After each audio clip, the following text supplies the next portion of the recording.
Nashville, Pat Ryan, and the Tennessee World Affairs Council has done a wonderful job of framing these issues because it's important that we become better global citizens here in Tennessee and in Nashville. Now, you wrote recently a very powerful article related to nuclear policy and what's going on in both the national and world landscape. Could you talk about, how bad is the threat at this moment for us? Because there's been a lot of news outlets, but how do we make sense of this right now? Sure. There's a lot of good news in this field. There are far fewer nuclear weapons than there used to be. At the height of the Cold War, we had about 70,000 in the world. We're down to about 14,500. There were far fewer countries trying to get these weapons. When John F. Kennedy warned us about this in the 60s, he was talking about 20, 25, 30 countries. But because of the policies he started and Republicans and Democrats implemented, we're down to 2 countries that we worry about, Iran and North Korea. That's pretty much it right now. And if we could contain or even roll back those programs, we really could be looking at the end of proliferation. And there are big areas of the world where there are no nuclear weapons at all. Most of the world, of course, doesn't have nuclear weapons. There are only 9 countries that do have them. And there's efforts on the international level to ban nuclear weapons. The United Nations just last year approved a treaty to ban nuclear weapons. Now, none of the nuclear weapon states approved that treaty, and it still requires enough states to come on board to ratify it, to get it into force. But I think that's probably going to happen. So there's positive signs here. Unfortunately, there's a whole bunch of negative things happening at the same time, and we're in a race to see, whether we can develop cooperative solutions before catastrophe strikes. And the things I worry about the most are the regional threats. Can we contain the North Korean program, or will this round of diplomacy collapse and we'll be back to threats of war? Can we keep the Iran deal alive? I think the U.S. made a big mistake pulling out of that deal. It has successfully contained and rolled back Iran's program. Can we keep it, or is that deal going to collapse and ignite an arms race in the Middle East between Iran and Saudi Arabia, or worse? We might go to war with Iran, and there are a lot of warning signs towards that. We forget about South Asia because the news out of South Asia has been pretty good for the last few years, but India and Pakistan both have about 150 nuclear weapons each. They've gone to war 4 times since independence, and there are hardline factions in both countries that want to provoke a war, which should almost certainly go nuclear. But besides those regional threats, which is where I think in America we normally think of the nuclear threats, that it's coming from somebody else, that it's this little country, it's this rogue state, it's these irresponsible actors. But this is all happening on a backdrop where we have launched into a new arms race. We're not on the brink of a new arms race, we are in it. We and the Russians and every other nuclear armed country are building new nuclear weapons. And we and the Russians have the most nuclear weapons. Together we account for about almost 95% of the world's total. And we're all building new kinds of weapons, a new generation of weapons. We're both articulating doctrines that encourage the use of these weapons for a wide range of contingencies. In the U.S. case, the new nuclear posture review from the United States talks about using them to counter chemical, biological, conventional, and cyber threats. So in the case of a cyber attack in the United States, we might use a nuclear weapon in response. All this means that the chance of a nuclear weapon being used by accident or miscalculation or madness have increased over the past few years, which is why you hear scientists say the threats are as bad now as they were during the Cold War, even though there were fewer weapons, even though there were fewer countries. The risks are escalating. The arrows are pointing in the wrong direction. You mentioned the Cold War, and we haven't talked about Russia yet too extensively. And right now, the Trump administration accused the Russians of violating the treaty, which the United States is pulling out of. how much of a threat is Russia in this arms race? They're co-conspirators with the United States. You know, you have to, when you go back to the 80s, when we got the INF Treaty, when Ronald Reagan negotiated this, it was over a conflict in Europe where the Soviet Union and the US were both deploying new medium and intermediate range missiles into Europe, almost 3,000 of them. It ignited the biggest protest in Europe since World War II. It was a massive controversy, and it was the fault of both of them. We were equally to blame for that. And I think the same is true now. I mean, Putin is to blame. This isn't just a Trump problem. He is in violation of this treaty. I've seen the data. I believe the missile he's deploying, this ground-launched cruise missile, is a violation of the treaty. They stonewalled us for years, 3 or 4 years on this, starting in the Obama administration. The problem is, I think the U.S. administration is using this violation as an excuse to get out of a treaty some of them never liked. And this is John Bolton actually wrote about this, that violations of arms control treaties allow us to get rid of what he would call these obsolete agreements and enhance, his words, our military capabilities. And so we don't have to pull out of this treaty. Pulling out of the treaty doesn't solve the violation, it excuses it. It's not standing up to Russia, it's a gift to Russia, because Putin himself wants to get out of this treaty. So in some ways, we're doing exactly what he wants. We're removing the restraints. You know, when somebody violates a law, you don't repeal the law, you bring that person back into compliance, and that's the kind of thing we should be doing with the INF. This doesn't make him get rid of those missiles, it gives him permission to deploy as many as he wants. And the reason people in the US, some of them, are willing to go along with this is because they want to deploy weapons like that too. So the reason the United States suspended implementation of the treaty, so we haven't withdrawn yet, we've given the official notice that we will withdraw in 6 months, that's the treaty provision. But in the meantime, we've said we're suspending implementation because they want to start research and development of medium and intermediate ranged missiles, some for Europe, but primarily aimed at China, which is the real new tension and race that's beginning. From your perspective, are these weapons being built as a means of deterrence or as a means of actual utilization at some point?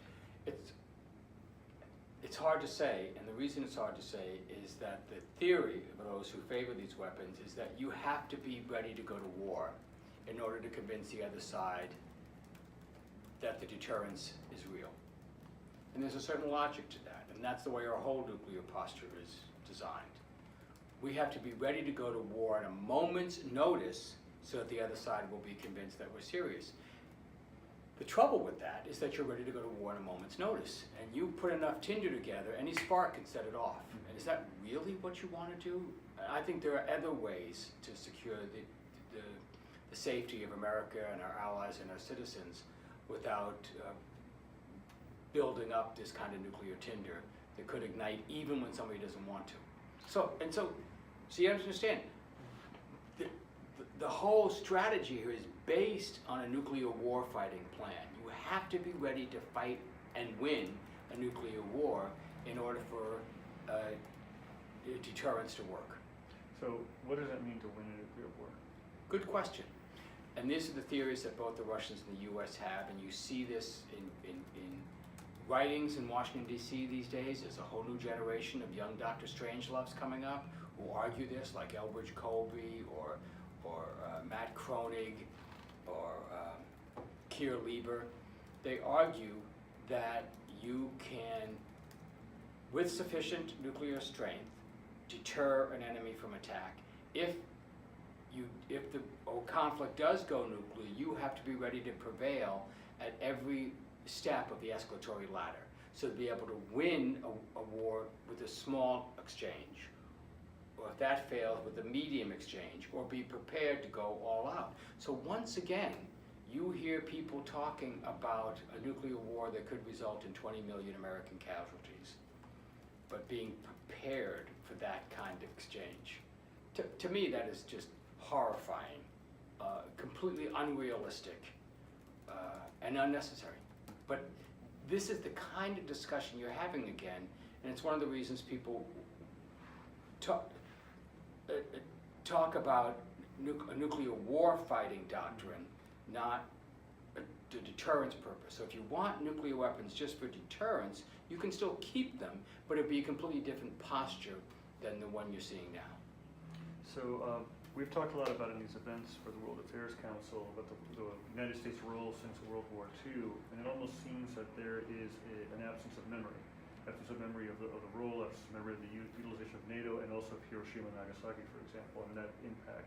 Why do you think that is, or is it blissful, or? No, it's intentional. Some people never liked the regime that was created over the last 30 years. You know, we've been doing this for a long time. You go back to Kennedy, to when he warned that we lived under a nuclear sword of Damocles that could be cut at any moment by miscalculation, accident, or madness. You know, he started in process the efforts to try to negotiate the Nuclear Non-Proliferation Treaty. He couldn't finish it, Johnson did. Johnson couldn't sign it, Nixon did. So you had this bipartisan, there's Republicans, Democrats, liberals, and conservatives working ever since then to put pieces together for an international legal, diplomatic regime that could contain, roll back, and try to end these nuclear dangers. But some people never liked this approach, and they have never given up. So all along, you had people who thought that we had to rely on American military might to protect this country, not pieces of paper. You see this reflected in Hollywood films. 7 Days in May, where Kirk Douglas learns that his boss, the chairman of the Joint Chiefs, played by Burt Lancaster, is plotting a coup against the President of the United States. Why? Because the President's signing an arms control treaty with the Soviet Union. And this is treason. This is a betrayal. You know, it's not about personal power. It's about this ideology. The people who negotiate these treaties are treasonous. They're selling out America. And you see that now reflected in black and white terms by John Bolton. This is what he believes. He has spent his entire career opposing treaties. He has personally killed the ABM treaty under George W. Bush when he convinced the president to pull out of that ABM treaty. He killed the agreed framework with North Korea in 2003, using as an excuse of a North Korean violation of that. He killed the nuclear deal with Iran. This guy is a serial arms control killer, and he's very good at it. And now he's killing the INF Treaty, and it's because of this view, this ideology that believes that these treaties and these international organizations like the United Nations are part of the effort of the global Lilliputians to tie down the American Gulliver. And in order to defend America, we have to have maximum flexibility, multiple military options, and that's the only way to do it, and we will simply overpower our enemies. And this appeals to Donald Trump. Numerous quotes from him about being top of the pack, which is his word. Let it be an arms race. You know, we will outgun, we will overwhelm anybody. He just said it in the State of the Union again, this idea that you can bully your way to security. History tells us that leads to disaster. That even if you can have some gains that way, ultimately this leads to a conflict that destroys your security, doesn't protect you. So you see people like Bolton with a clear ideology feeding into and taking advantage of a president who sort of instinctively acts this way, or who's enjoyed business success in this method, but now he's playing with nukes. You know, this isn't about bankruptcy. This is about the life and death of human civilization. The stakes couldn't be higher. And that's what has people so worried. Here's the good news. People are reacting. Right? People are reacting. People are not just worried about this. They're not just, and some are, building new shelters. There's a booming market for the rich in security shelters, but they're taking action about this. It's why you saw Senator Bob Corker convene a hearing last year, the first one since the 70s, on command and control of the nuclear arsenal. They want to check on the president's ability to launch a weapon anytime. And, you know, it actually wasn't a very good hearing, but it raised the point. You know, the president has unchecked, unfettered authority to launch a nuclear weapon for whatever reason, anytime he wants. Anytime he wants. It doesn't. We don't have to be under attack. We can be the attacker. We can go first. So, as a result of that concern last year, you saw senators and Congress people introduce resolutions. There are now a number of resolutions trying to change that theory. That is, the questions about the president's stability have uncovered a fundamental insanity about the nuclear system. Why do we have thousands of weapons ready to go on a minute's notice? Why? What possible military contingency could require that? What solution would that be? And so you see people like Ed Markey and Ted Lieu introducing a resolution that says the Congress must authorize the first use of any nuclear weapon. Congress declares war, including nuclear war. So you want to go first, you got to do it. Even more importantly, Representative Adam Smith, the head of the Armed Services Committee now, and Elizabeth Warren, presidential contender, introduced a bill that same week, this is now 2 weeks ago, saying one sentence: the policy of the United States shall be to never use a nuclear weapon first, period. Most Americans think that is our strategy. It's not. So let's declare that. So nobody can do that. What does that mean? If that becomes the policy of the United States, that means an insane president who would call up and give the order to launch would be refused by an officer. An officer has the right to refuse an illegal order. If the president does that now, there's no right to refuse it. The general says, "Are you sure, sir?" "No, sir, I'm not going to do that." That officer would be removed and replaced by an officer who does execute the order. So this is a way of assuring some check in the system. Adam Smith is calling a hearing on a complete review of the nuclear posture of the United States. He has said we have to reset our nuclear posture. We have too many weapons, too many missions. We can't afford all these. We don't need all these. When I have never heard a chairman of the Armed Services Committee say that, and I used to work for the Armed Services Committee. I've seen very liberal members of the committee, Les Aspin, Ron Dellums. They never said that. Adam Smith, Washington State, a state that has 1,320 nuclear weapons in the sub-base up there. This is Adam Smith. He knows nukes, and he wants to have these hearings. He wants to have these. And who's key to all these decisions? Your Congressman, Jim Cooper. Jim Cooper is now the head of the Strategic Forces Subcommittee. He is, I would say, one of the most powerful men in the country on nuclear policy. He keeps his powder dry. He's very calm about his declarations. He's not tweeting about this, giving big speeches about this, but what he decides as chairman is going to have a huge influence on how many weapons we have, what our posture is, what our approach is to Iran and North Korea. We're going to see all this play out in the next few weeks. And here's what's so interesting about it. The presidential campaigns are now up and running. And they're taking place in the backdrop of a revitalized Congress, where you don't just have Democratic control, you have a whole new wave of enthusiastic new members who don't want to wait their turn, who were elected to cause change. And this is one of the things they're starting to turn their attention to. It's not just climate change and social justice and economic equality and healthcare. This is on the agenda. And you see it reflected in the kind of position that you're seeing Elizabeth Warren take in her presidential campaign. When she started talking about this, she gave a speech November 29th at American University, where it was her first big foreign policy speech.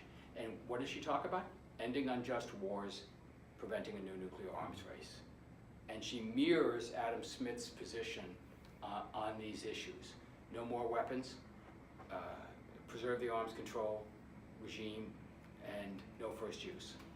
You know, this reminds me of, I talked to Senator Corker back in 2016. It was the election time, and at the time, candidate Trump had delivered a foreign policy speech. And the senator at the time was very hopeful that he was going back to George H.W. Bush. Exactly. Era.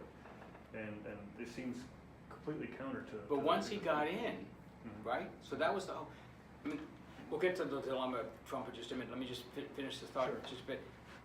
So you see a whole number of presidential candidates launching now, most of whom have not staked out clear positions on national security policy and are now going to have to do it. And it takes place in back of a Democratic party that's moved decisively in a progressive direction, that wants to end the wars, wants to cut the military budget. So I expect that over the next 6 to 12 months, all this will be a key part of the debate. I don't think a candidate that is in favor of more nuclear weapons can get the Democratic nomination. If somebody wants us to keep us fighting in the Middle East can get the nomination. Somebody who wants to cut arms, so you're going to see a candidate emerge from this party who's got a completely different set of national security principles to the ones that Trump has governed on. I do think that Trump is instinctively anti-war, and yet he may lead us into a war in Iran. That's true. Could you elaborate on that? Okay. Right, because it's unclear why exactly he wanted to pull out of the agreement, but one of the big factors is psychological. It was Obama's agreement. And he's been on a campaign to tear down everything Obama, that he's Rome and Obama is Carthage, and he's just going to scrape the earth and salt it.